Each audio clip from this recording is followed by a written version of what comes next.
ناظرین، عالمی عدالت کے فیصلے نے دنیا میں کھلبلی مچا رکھی ہے اور چین سے بڑی خبر سامنے آ رہی ہے۔ چین نے عالمی عدالت کی سپورٹ کا اعلان کر دیا ہے، نیتن یاہو کی گرفتاری کا اعلان کر دیا ہے۔ یوکے سے کچھ ڈیلے کے بعد خبر آ گئی ہے، یوکے نے عالمی عدالت کی مکمل سپورٹ کا ان کے فیصلے کو امپلیمنٹ کرنے کا اعلان کر دیا ہے۔ اس وقت بہت بڑی سبکی امریکہ اور اسرائیل کو اٹھانا پڑ گئی ہے۔ دنیا میں ایک سنگل ملک بھی نہیں ہے جو امریکہ اور اسرائیل کے ساتھ اس وقت کھڑا ہو رہا ہو۔ تو عالمی عدالت کے یہ فیصلے کس طرح امپیکٹفل ثابت ہو رہے ہیں اور پوری دنیا کو یہ بدل رہے ہیں، اس بارے میں ہم تفصیلی بات کریں گے۔ اس کے علاوہ اسرائیلی کمانڈرز کے مزید ہلاک ہونے کی خبریں آ رہی ہیں، نہاریہ کے اوپر بہت بڑے حملے ہو رہے ہیں اور دیگر بھی خبریں ہمارے پاس ہیں۔ تمام تفصیلات آپ کے ساتھ شیئر کرتے ہیں۔ جن لوگوں نے چینل کو سبسکرائب نہیں کیا ان سے ریکویسٹ کریں گے کہ چینل کو ضرور سبسکرائب کر لیں تاکہ ہر آنے والی ویڈیو آپ تک پہنچ سکے۔ ناظرین، عالمی عدالت کا فیصلہ اس گرتی ہوئی دیوار کے اندر ایک آخری جھٹکے کا کام اس وقت کر رہا ہے۔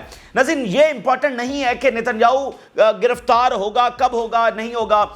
نیتن یاہو کی گرفتاری سے امپورٹنٹ زیادہ امپیکٹفل بات اس وقت یہ ہے کہ کون دنیا میں کیا پوزیشن اس وقت لے رہا ہے، اور یہ زیادہ امپورٹنٹ ہے کہ ان کا نیریٹو اور ان کا جو لیجیٹیمیسی ہے وہ پوری طرح سے چیلنج ہو چکی ہے، وہ اس کا شرازہ بکھر چکا ہے۔ اور یہ بات یاد رکھیے، جب لیجیٹیمیسی چیلنج ہو جاتی ہے تو چاہے وہ سپر پاور بھی ہو تو پھر اس کا حشر وہی ہوتا ہے جو امریکہ کا ویتنام کے اندر ہوا تھا اور روس کا افغانستان کے اندر ہوا تھا۔ تو یہاں پر ان کی لیجیٹیمیسی بھی چیلنج ہو چکی ہے، ان کا نیریٹو بھی تباہ ہو چکا ہے۔ یہ زیادہ امپورٹنٹ ہے۔ اور اس فیصلے نے ناظرین ایک اور کام کیا ہے، اس فیصلے نے دنیا میں جیو پالیٹکس، ایک نئی جیو پالیٹکس کو جنم دیا ہے۔ اس سے پہلے یہ جیو پالیٹکس جو غزہ کی وجہ سے بدل رہی تھی، یعنی کون کس کے ساتھ کھڑا ہوگا، الائنسز بدل رہے تھے، پرانے جو الائنسز تھے ٹوٹ رہے تھے، پرانی دشمنیاں دوستی میں بدل رہی تھی۔ یہ جیو پالیٹکس ہے کہ کون دنیا میں کیا پوزیشن لیتا ہے۔ تو غزہ جنگ نے اس جیو پالیٹکس کو بدلنا تو شروع کر دیا تھا اور بیک گراؤنڈ میں پیرالل یہ جیو پالیٹکس بدل رہی تھی، لیکن مبہم انداز کے اندر تھی، زیادہ واضح نہیں تھی۔ اچھا، یورپ سے خبریں آ رہی ہیں کہ فرانس غصہ کر رہا ہے، فرانس کہہ رہا ہے سیز فائر کرو۔ اچھا جی، نیدرلینڈ یہ بات کر رہا ہے، آئرلینڈ یہ کہہ رہا ہے، اسپین کہہ رہا ہے کہ ہم ان کے جہازوں کو رکنے نہیں دیں گے۔ یہ چیزیں چل رہی ہیں، لیکن اس عالمی عدالت کے فیصلے نے اس جیو پالیٹکس کو بالکل واضح کر دیا ہے۔ بالکل کیٹیگوریکلی تمام ملکوں نے اپنی پوزیشن واضح کر دی ہے کہ وہ کس کے ساتھ کھڑے ہیں اور کس کے ساتھ نہیں کھڑے ہیں۔ تو یہ امریکی تاریخ کا ناظرین پہلا ایسا موقع آیا ہے ورلڈ وار 2 کے بعد کہ امریکہ تنہا رہ گیا ہے۔ یہ ورلڈ وار 2 کے بعد پہلا ایسا لمحہ ہے کہ کوئی بھی امریکہ اور اسرائیل کے ساتھ کھڑا ہونے کے لیے تیار نہیں ہے۔ امریکہ نے اس فیصلے کو ریجیکٹ کیا ہے، جبکہ باقی تمام ملکوں نے اس فیصلے کو ویلکم کیا ہے۔ تو اس time no single country in the world standing with Israel and America. تو یہ فلسطین کے مقدمہ کی سب سے بڑی جیت ہے۔ آپ کو یاد ہوگا جب 7 اکتوبر کے فوری بعد میکرون اور برطانوی وزیر اعظم جو اسلحہ کے جہاز میں اترا، یہ کبھی تاریخ میں نہیں ہوا، برطانیہ کا وزیر اعظم اسلحہ کے جہاز میں اسرائیل میں اتر رہا ہے، باقی سارے یورپین لیڈران یہاں پر آئے۔ آج آپ دیکھیے 7 اکتوبر کے بعد کیا پوزیشن تھی، وہ خود آ رہے ہیں اور اسلحے کے جہازوں کے اندر اتر رہے ہیں اسرائیل میں اور اپنی مکمل سپورٹ کا اعلان کر رہے ہیں۔ آج وہ کہہ رہے ہیں کہ ہم نیتن یاہو کو گرفتار کریں گے۔ تو اس سے بڑی اور جیت فلسطین کے لیے کیا ہو سکتی ہے؟ یعنی جہاں صدیوں سے جن کی سپورٹ ہے ان کے لیے، اور 75 سال سے جن کی سپورٹ کے اوپر اسرائیل قائم ہے، جو اس کے ہر کرائم کو شیلڈ دیتے ہیں، جو اس کے ہر کرائم کو کور دیتے ہیں اور اس کی لیجیٹیمیسی دیتے ہیں، جو اس کے ظلموں کو مظلوم بتاتے ہیں، جو فلسطینیوں کو ظالم بتاتے ہیں، جو فلسطینیوں کو دہشت گرد بتاتے ہیں، وہ آج کہہ رہے ہیں کہ نیتن یاہو نے کرائم اگینسٹ ہیومینٹی کیے ہیں، اسرائیل نے کرائمز اگینسٹ ہیومینٹی کیے ہیں اور ہم اسرائیل کے وزیر اعظم کو گرفتار کریں گے۔ تو یہ امپورٹنٹ نہیں ہے کہ وہ گرفتار ہوگا یا نہیں ہوگا، امپورٹنٹ یہ ہے کہ جو انہوں نے یہ پوزیشن لے لی ہے۔ فرق آپ دیکھیے نا کہ وہ کھڑے، وہ تو اسرائیل کے اتحادی تھے اور ایسے اتحادی تھے کہ وہ کہتے تھے یہ تو پروفیسی کا معاملہ ہے، یہ تو اسرائیل ہماری ریلیجیس فریضے والی ریاست ہے، یہ کوئی گناہ کر سکتی ہے، یہ کوئی غلطی کر سکتی ہے، یہ تو فلسطینی دہشت گرد ہے۔ تو فلسطینی شہید ہو کر بھی ظالم تھے، تو آج وہ جو ڈپلومیٹک کور دینے والے تھے وہ کہہ رہے ہیں ہم گرفتار کریں گے۔ تو وہ چوزن پیپل والا بیانیہ تو اڑ گیا نا، وہ لیجیٹیمیسی تو اڑ گئی نا۔ تو یہ بنیادی فرق ہے اور یہ امپیکٹفل ہے۔ اس سے بڑی اور کوئی، جس پلر کے اوپر اسرائیل کھڑا ہوا تھا اس پلر کو چیلنج کر دیا گیا ہے۔ یہ سب سے اوپر والی بات ہے، سب سے جو بڑی جیت یحییٰ سمر نے حاصل کی اور باقیوں نے حاصل کی ہے، قربانیاں جو سب نے دی ہیں وہ یہ والی سب سے بڑی۔ اب ناظرین، امریکہ کا بائیڈن کی سٹیٹمنٹ اس وقت سامنے آئی ہے، اور بائیڈن نے عالمی عدالت کے فیصلے کو ریجیکٹ کیا ہے، اور اس نے لفظ جو ہے وہ آؤٹ ریجیس استعمال کیا ہے، شدید تنقید کی ہے، اور لفظ جو اس نے استعمال کیا اس نے کہا یہ فیصلہ آؤٹ ریجیس ہے۔ آؤٹ ریجیس سے مراد شرمناک ہوتا ہے، لیکن آپ اس کو سوفسٹیکیٹڈ انداز کے اندر دی گئی عالمی عدالت کو گالی کہہ سکتے ہیں، یعنی سوفسٹیکیٹڈ انداز کے اندر انہوں نے عالمی عدالت کو گالی دی ہے۔ US goes ballistic over ICC warrants was wrath on the states hiding court۔ ساتھ امریکہ نے یہ کہا ہے کہ ہم ان ریاستوں کے خلاف بھی اقدامات اٹھائیں گے، ان ریاستوں کے خلاف بھی ایکشن لیں گے، ان ریاستوں کو سنگین نتائج بھگتنا پڑیں گے جو عالمی عدالت کے ساتھ کھڑی ہو رہی ہیں، جو عالمی عدالت کے فیصلے کو امپلیمنٹ کرنے کی بات کر رہی ہیں، اس کو ویلکم کر رہی ہیں، ان ریاستوں کو بھی ہم ایکشن لیں گے، ان کو خمیازہ بھگتنا پڑے گا۔ تو بالکل صحیح ہے، خمیازہ بھگتنا چاہیے ان کو، کیونکہ وہ انصاف کے ساتھ کھڑے ہو رہے ہیں۔ لیکن مسئلہ کیا ہے؟ مسئلہ یہ ہے کہ یہاں پر کوئی سعودی عرب نہیں ہے جو ساتھ کھڑا ہو رہا ہے جن کو خمیازہ بھگتنا پڑے گا، یا کوئی اور اسلامی ملک نہیں ہے، یہاں پر تو ایک ملک بھی نہیں ہے جو امریکہ کے ساتھ کھڑا ہو، پوری دنیا تو ICC کے ساتھ کھڑی ہو گئی ہے۔ تو یہاں پر 2-4 اسلامی ریاستیں تھوڑی ہیں جن کے خلاف امریکہ ایکشن لے گا اور ان کو خمیازہ بھگتنا پڑے گا، پورا یورپ تو ICC کے ساتھ کھڑا ہو گیا۔ ابھی UK کا بیان سامنے آیا ہے، اور UK کا بیان بہت اہمیت کا حامل ہے۔ یورپ نے اپنی پوزیشن واضح کر دی، اور UK تو یورپ میں نہیں ہے، UK کا فوری کوئی ری ایکشن سامنے نہیں آیا، تو UK کا انتظار کیا جا رہا تھا کہ وہ کیا پوزیشن لیتا ہے۔ تو کچھ ڈیلے کے بعد UK کا بیان بھی سامنے آ گیا۔ UK نے کہا ہے کہ ہم ریسپیکٹ کرتے ہیں ڈیسیژن کی، اور ہم ویلکم کرتے ہیں، اور ہم اس کو امپلیمنٹ کریں گے۔ اب ایک ٹیکنیکل چیز میں آپ کو یہاں پر ضرور بتا دوں کہ سٹیٹمنٹ کے اندر کس طرح کے ورڈز شامل کیے جا رہے ہیں، یہ تھوڑا سا ٹیکنیکل چیزیں ہیں۔ یعنی کچھ ممالک کھل کر یہ کہہ رہے ہیں کہ ہم نتن یاہو کا وہ ورڈ بھی استعمال کر رہے ہیں اور کہہ رہے ہیں ہم نتن یاہو کو گرفتار کریں گے، جیسے نیدرلینڈ نے، آئرلینڈ نے، اٹلی نے، ان تمام ملکوں نے کھل کر کہا کہ ہم نتن یاہو کو گرفتار کریں گے۔ کسی نے کہا کہ ہم اس کو رسپیکٹ کرتے ہیں اور اس کو امپلیمنٹ کریں گے، اس فیصلے کو ہم ویلکم کرتے ہیں۔ تو یہ صرف ٹیکنیکل بنیادوں کا فرق ہے۔ ایک بھی ملک نے یہ نہیں کہا جو امریکہ کہہ رہا ہے کہ ہم اس کو ریجیکٹ کرتے ہیں، یہ غلط فیصلہ ہے، یہ شرمناک فیصلہ ہے، اور یہ اینٹی سیمیٹک فیصلہ ہے۔ ایک بھی دنیا کے ایک بھی ملک نے، یورپ کے ایک بھی ملک نے یہ پوزیشن نہیں لی۔ اور چونکہ مطلب یورپ میں یا ویسٹ میں جو بھی آپ کہیں، سب سے بڑا اتحادی امریکہ کا کون ہے؟ UK ہے۔ تو UK کا بیان زیادہ امپورٹنس رکھتا ہے، سب سے اسپیشل ریلیشنز ان دو کنٹریز کے ہیں۔ تو کیا UK امریکہ کے ساتھ کھڑا ہوگا یا نہیں، یہ انتظار کیا جا رہا تھا۔ تو UK کہہ رہا ہے کہ نہیں، ہم تو عالمی عدالت کے ساتھ کھڑے ہیں، اور امریکہ کہہ رہا ہے کہ ہم ان ریاستوں کے خلاف ایکشن لیں گے جو عالمی عدالت کے ساتھ کھڑے ہیں۔ تو ٹھیک ہے، لے لیں ایکشن، لے لیں برطانیہ کے خلاف ایکشن، لے لیں اسپین اور اٹلی اور فرانس اور نیدرلینڈ، ان کے خلاف ایکشن لے لیں۔ تو بات ناظرین پتہ ہے کیا ہے؟ بات یہ ہے کہ اسرائیل سے تو فولش حرکتیں دنیا ایکسپیکٹ کر رہی تھی، اور دنیا نے دیکھا بھی صحیح کہ کس طرح کی فولش حرکتیں اور عجیب و غریب بیانات اور عجیب و غریب منصوبے کہ ہم یہ کر دیں گے، ہم وہ کر دیں گے۔ تو اسرائیلی کس طرح بوکھلا چکے ہیں اور ذہنی توازن کھو چکے ہیں، یہ تو دنیا ایکسپیکٹ کر رہی تھی اسرائیلیوں سے۔ لیکن امریکہ بھی یہی روش اپنائے گا اور ایسے فولش بیانات دے گا، ایسی فولش پوزیشن لے گا۔ یعنی دنیا کے بدلتے ہوئے ڈائنامکس، یورپ کے بدلتے ہوئے ڈائنامکس، ان کو سمجھے بغیر، ریئل ورلڈ کے اندر آتی ہوئی تبدیلیوں کو سمجھے بغیر، وہی پرانی ضد اور انا اور تکبر کے اوپر اڑا رہے گا، یہ دنیا نے ایکسپیکٹ نہیں کیا تھا۔ دنیا یہ ایکسپیکٹ، دیکھیں نا، جو امپائر ہوتے ہیں نا، آپ موریلٹی کو فی الحال سائڈ کے اوپر رکھیں، صحیح غلط کو سائڈ کے اوپر رکھیں، لیکن امپائر چلتے کس طرح سے ہیں؟ امپائر اس طرح سے چلتے ہیں کہ جب وہ ریئل ورلڈ میں آنے والی تبدیلیوں کو ایڈریس کرتے ہیں اور اس کے مطابق اپنی پالیسی بناتے ہیں۔ اگر وہ ریئل ورلڈ میں آنے والی پالیسیز کو نظر انداز کر دیتے ہیں اور اپنی اسی ایگو کا شکار ہو جاتے ہیں کہ ہم سپر پاور، تو پھر ان کا جو انجام ہوتا ہے وہ عبرتناک ہوتا ہے، اور وہ ان کا مکمل زوال ہوتا ہے۔ یہ وہ آخری گھڑی ہوتی ہے کہ جب ان کو ریئلائز کرنا ہوتا ہے کہ نہیں دنیا بدل رہی ہے، تو ہمیں بھی اب اپنی پوزیشن بدلنا ہوگی۔ لیکن اگر وہ کہیں کہ نہیں ہم سپر پاور ہیں اور ہمارے سامنے کون کھڑا ہوگا؟ آپ دیکھیے کہ ریئل ورلڈ کے اندر اتنی بڑی تبدیلی آ چکی ہے کہ ایک سنگل کنٹری بھی اس سپر پاور امریکہ کے ساتھ کھڑا ہونے کے لیے تیار نہیں ہے۔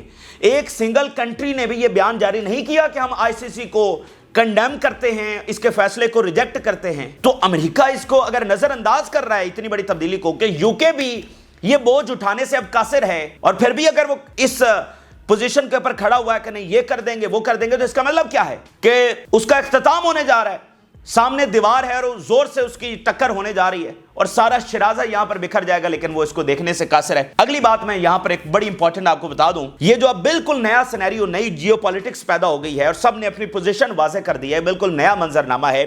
اس میں ٹرمپ کے اوپر بہت پریشر بڑھنے جا رہا ہے. ٹرمپ کے لیے میں آپ کو بتا رہا ہوں یہ جو سینیریو پیدا ہو چکا ہے, اور اس میں پھر آپ دیکھیں گے کہ مزید تبدیلیاں بھی آئیں گی, یعنی یہ مزید اسرائیل کے خلاف یہ سینیریو آگے بڑھ کر جائے گا جب تک ٹرمپ نے آنا ہے. تو ٹرمپ شدید پریشر کے اندر ہوگا, اسرائیل کے ساتھ کھڑا ہونا اس کے لیے پاسبل نہیں ہوگا. اس میں کوئی ڈاؤٹ والی بات نہیں ہے کہ ٹرمپ پرو اسرائیل ہے, لیکن یہ بات ذہن میں رکھیے ٹرمپ اتنا ہی انپریڈکٹیبل بھی ہے, اور ٹرمپ وہ بندہ ہے جو بائیڈن نہیں ہے, اور ٹرمپ کوئی روایتی امریکی سیاستدان بھی نہیں ہے.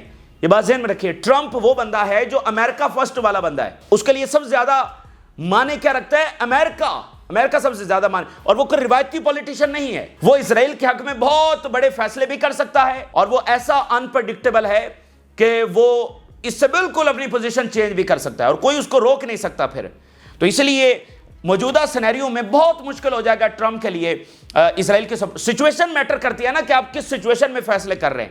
یہ 2016 اور 20 والی دنیا تو نہیں ہے جب اسرائیل کی لیجیٹیمیسی اتنی چیلنج ہو چکی ہے اور امریکہ کے ساتھ کوئی اتحادی کھڑا ہونے کے لیے تیار نہیں ہے, تو ٹرمپ اکیلا بیٹھ کر وہاں پر کیا کرتا رہے گا. یورپ کے اوپر سینکشنز لگیں گی, نیدرلینڈ کے اوپر سینکشنز لگائی جائیں گی کہ یہاں کی عدالت نے فیصلہ دیا ہے, تو ایسا پاسبل نہیں ہے. تو بیسیکلی ناظرین, امریکہ کو یہ جنگ سوٹ نہیں کرتی اور نہ یہ دھبا سوٹ کرتا ہے کہ وہ اس جینوسائیڈ کا بوجھ اپنے اوپر اٹھائے. لیکن اگر اس نے یہ دھبا اٹھانے کا فیصلہ کر لیا, یہ بوجھ اٹھانے کا فیصلہ کر لیا اور ڈوبنے کا فیصلہ کر لیا ہے, تو پھر یہی ہوتا ہے, ہر امپائر کا اختتام اسی طرح سے ہوتا ہے. اب ذرا ایک ہیڈ لائن پہلے دیکھیے, پھر چین سے دیکھیے کیا خبر سامنے آ رہی ہے. Canada, France, Spain, Belgium, Ireland, Italy, Netherlands and Switzerland have announced they will arrest Netanyahu if he enters their territory. White House, we reject and we certainly have different opinions on that. Sorry, Canada بھی کہہ رہا ہے کہ ہم گرفتار کریں گے. White house کہہ رہا ہے نہیں ہم تو اس کو مانتے نہیں, یہ آؤٹ ریجیس ہے. چائنا سے دیکھیے کیا خبر آ رہی ہے. China calls for ICC objectivity after Netanyahu arrest warrant. بالکل انہوں نے کہا یہ بائنڈنگ ہے اور جو ہے نا اس کی امپلیمنٹیشن ہونی چاہیے.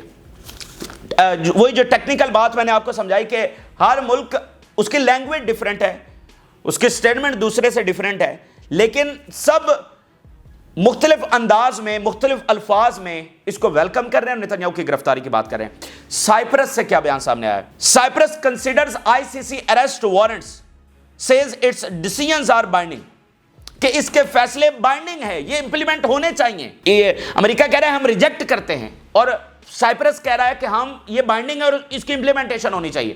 سائپرس وہ ملک جہاں سے اسلحہ سپلائی اسرائیل کو آتی ہے اور جس نے آگے بڑھ کر جنگ میں حصہ بھی بننا تھا. سائپرس کہہ رہا ہے نہیں نیتنیاہو کی گرفتاری ہونی چاہیے.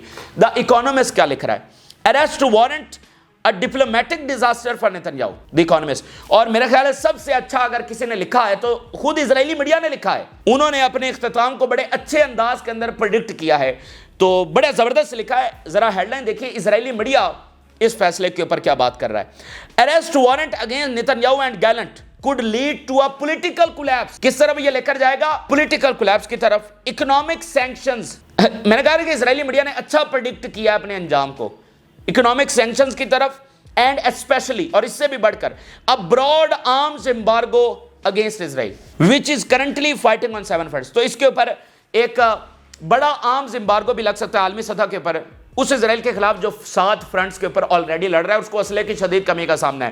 تو بات یہ ہے کہ اسرائیل نے ریئل ورلڈ کو بالکل سمجھا نہیں. برطانیہ کے پرائم منسٹر کو دھمکیاں دی اور شیم فل کہا, میکرون کو دھمکی دی اور اسی طرح کا شیم فل کے ورڈ استعمال کیا. ناروے کے خلاف انہوں نے کس طرح کی دھمکیاں لگائیں, اور ایون ان کا جو یہاں پر ایک سپیس تھی یروشلم میں اس کو بھی بند کر دیا.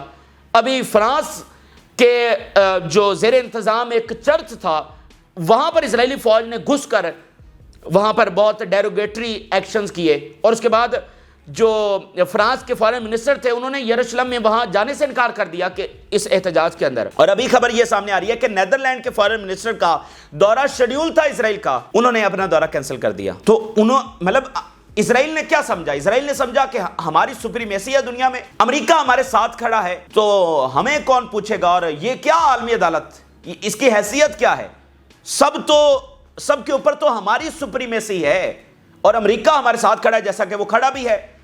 لیکن وہ اس بات کو سمجھ نہیں سکے کہ ایسے دنیا چلتی نہیں ہے کہ دو ملک ایک طرف کھڑے ہو جائیں اور جس میں سے ایک قبضہ ہو اور جینوسائیڈ کر رہا ہو, تو ایسا دنیا میں چلتا نہیں ہے. تو اسرائیلی میڈیا نے بڑا زبردست, میں کہتا ہوں کہ انہوں نے لکھا ہے اپنے انجام کے حوالے سے. IRGC پاسداران انقلاب کی جو چیف ہیں ان کا بیان بھی دیکھیے. We are facing the end of Israel and its death after the international criminals court rulings against its leaders. ہمارے سامنے کیا ہے؟ ہم اپنی آنکھوں سے وٹنس کر رہے ہیں اسرائیل کے انجام کو. ٹھیک ہے, ہم اپنی آنکھوں سے وٹنس کر رہے ہیں اسرائیل کے انجام کو, یہ پاسداران انقلاب کا چیف کہہ رہا ہے. اور آپ اگر دیکھیں تو یہ لٹرلی اسرائیل کا اختتام نہیں تو اور کیا ہے. یعنی جو مغرب کی پوزیشن 7 اکتوبر کے بعد اور آج جتنا بڑا شفٹ آ چکا ہے, آن گراؤنڈ جس طرح سے اسرائیل ہار چکا ہے, اور ڈپلومیٹک محاذ کے اوپر, عالمی محاذ کے اوپر جس طرح سے اس کی لیجیٹیمیسی چیلنج ہو چکی ہے, یہ لٹرلی اینڈ ہے. اور اینڈ کیا ہوتا ہے؟ میں آپ کو ایک بات بتاؤں, پچھلے نومبر میں نے ایک بات کہی تھی کہ آگے چل کر ایک ایسا وقت آئے گا, ایک ایسا سینیریو پیدا ہوگا کہ یورپ کے سامنے 2 آپشن ہوں گے. ایک آپشن یہ ہوگا کہ وہ اپنا نظام بچائے, اور دوسرا آپشن یہ ہوگا کہ وہ اسرائیل بچائے. اور اگر وہ اسرائیل کو بچانے کے لیے جائے گا تو پھر نہ اسرائیل بچے گا اور نہ نظام بچے گا. تو یورپ کی عدالت سے یہ فیصلہ آنا اور پھر یورپ کا اس کو انڈورس کرنا, یعنی یہ ایسا نہیں ہے کہ عالمی عدالت نے فیصلہ کیا یورپ کی مرضی کے بغیر تو پھر یورپ وہی پوزیشن لیتا جو امریکہ نے لی, یورپ اس کو کنڈیم کرتا. لیکن یورپ نے اس کو انڈورس کیا اور ویلکم کیا اور کہا کہ ہم گرفتار کریں گے نتنیاہو کو. اس کا مطلب کیا کہ عالمی عدالت کا فیصلہ یورپ کی مرضی سے آیا. تو یورپ نے آنکھیں کھول دی ہیں کہ اس جنگ میں ان کا کوئی مفاد نہیں ہے, اس جینوسائیڈ میں, ان معصوم عورتوں اور بچوں کو مارنے میں یورپ کیا سپر پاور بننے جا رہا ہے, کیا اکنامک گروتھ ہونے جا رہی ہے, یورپ کیا اچیو کیا کر لے گا. تو یورپ نے بالآخر کہیں جا کر اپنی آنکھیں کھولی اور کچھ ہوش کے ناخن یہاں اس معاملے میں کم سے کم لیے ہیں. تو یورپ نے اپنے بچے کچھ نظام کو بچانے کی کوشش کی ہے, اسرائیل کو بچانے کی یہاں پر کوشش نہیں کی ہے. ٹھیک ہے, اور اس ڈوبتے جہاز سے اپنے آپ کو کنارہ کشی اختیار کرنے کی کوشش کی ہے. تو IRGC کے جو کمانڈر کہہ رہے ہیں وہ بالکل صحیح کہہ رہے ہیں, دس از لٹرلی دا اینڈ. اور اسرائیلی میڈیا بھی اسی طرح سے ملتی جلتی بات کر رہا ہے. اب ذرا آن گراؤنڈ دیکھیے دونوں چیزیں کیسے مل کر اس قبضے کی بنیادیں اڑا چکی ہیں, اس قبضے کی بنیادوں کو پوری طرح سے کاٹ چکی ہیں, چیلنج کر چکی ہیں اس پورے قبضے کی بنیادوں کو. آن گراؤنڈ صورتحال کیا ہے؟ ایک ہیڈ لائن پہلے دیکھیے. Once again hundreds of thousands of Israelis entered fortified areas at night and Hezbollah continue to prove it is capable of launching missiles towards places far from the border. یہ جو پچھلی رات گزری ہے, اسرائیلی media اب یہ سٹیٹمنٹ جاری کر رہا ہے کہ پوری رات لاکھوں اسرائیلی سیٹلرز جو ہیں وہ شیلٹرز کے اندر رہے ہیں. تمام اسرائیلی سیٹلرز شیلٹرز کے اندر رہے ہیں. کیوں؟ کیونکہ حزب اللہ کی جو بمباری تھی وہ کنٹینیوسلی جاری رہی ہے. تو آن گراؤنڈ یہ اسرائیل کی حالت ہے, عالمی فرنٹ جہاں پر وہ چیلنج ہو چکا ہے, اور آن گراؤنڈ یہ اس کی حالت ہے کہ وہ شیلٹرز سے باہر آنے کے لیے مطلب حزب اللہ کا ایک جنگجو بھی داخل نہیں ہوا, ایک بھی جنگی ہتھیار ان کے پاس نہیں ہے, لیکن پھر بھی ان کی مجال نہیں کہ یہ شیلٹر سے باہر آ کر اپنے گھروں میں سو سکے. اور پھر رات اگر وہاں گزری ہے تو دن کیسا گزرا ہوگا. تو اب یہ جو سینیریو ہے اس میں اور غصہ بڑھے کا سیٹلرز کا نتنیاہو کے خلاف, اور بہت مشکل ہو گیا نتنیاہو کے لیے آگے بڑھنا. جیسے اسرائیلی میڈیا کہنا نا پولیٹیکل کولیپس, تو پولیٹیکل کولیپس ایسے ہی ہوگا. سیٹلرز کا غصہ بڑھے گا, جو اپوزیشن ہے وہ کہے گی کہ جس بندے کو دنیا ریجیکٹ کر رہی ہے وہ دنیا کے کسی ملک کو ٹریول نہیں کر سکتا, تو ہم اس کو کنٹینیو کیسے کروائیں. تو یہ نتنیاہو کے لیے بہت مشکل ہو جائے گا. آگے آنے والے دنوں میں آپ مزید دیکھیں گے. اور نتنیاہو نہیں ہے تو پھر یہ جنگ بھی جاری نہیں رہ سکتی, اور جس دن یہ جنگ بندی ہوگی وہ ٹوٹل ڈیفیٹ ہوگی اسرائیل کی. دوسری ہیڈ لائن دیکھیے اسرائیلی میڈیا کی. The past 24 hours may have been the most difficult for residents of the Nahariya since the start of the war, which significantly material damage, vehicle destroyed and fatalities. پچھلے 24 گھنٹے وہ کہہ رہے ہیں نہاریہ کے لیے پوری جنگ کے سب سے زیادہ تباہ کن 24 گھنٹے تھے, جس میں بہت بڑا مٹیریل ڈیمیج ہوا, جس میں بہت ساری گاڑیاں تباہ ہوئیں, جس میں فیٹیلٹیز ہوئیں, جس میں یعنی کہ ہلاکتیں ہوئیں. نہاریہ پر پہلے بھی بڑے بڑے حملے ہوئے ہیں, لیکن اسرائیلی میڈیا کہہ رہا ہے پچھلے 24 گھنٹے تو اور اس سے زیادہ تواقع نہیں تھے. یہ دوسری سٹیٹمنٹ ہے آن گراؤنڈ حالت والی. اسرائیل سے sergeant from Givati brigade killed in the northern Gaza. شمالی غزہ میں ان کا ایک اور جو بڑا کمانڈر ہے وہ وہاں پر مارا گیا ہے. اب اسی درمیان ناظرین ایران کی بڑی امپورٹنٹ ملاقات ایران کے ڈیفنس منسٹر کی جو 2-3 دن سے وینزویلا کے اندر موجود ہے.